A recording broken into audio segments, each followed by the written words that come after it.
ఎవరి కొరకు ఎందుకొరకు సాగించు పోరాటము ఇల్లు విడిచి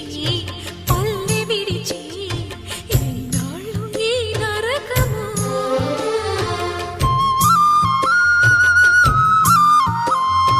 గుండెలో బాధలను దాచుకోవాలి నా పోరు బాటలో నీ తోడు కావాలి పల్లెనే ఇల్లుగా నువ్వు చూసుకోవాలి పంచాది నిర్మలకు చెల్లెవనిపించాలి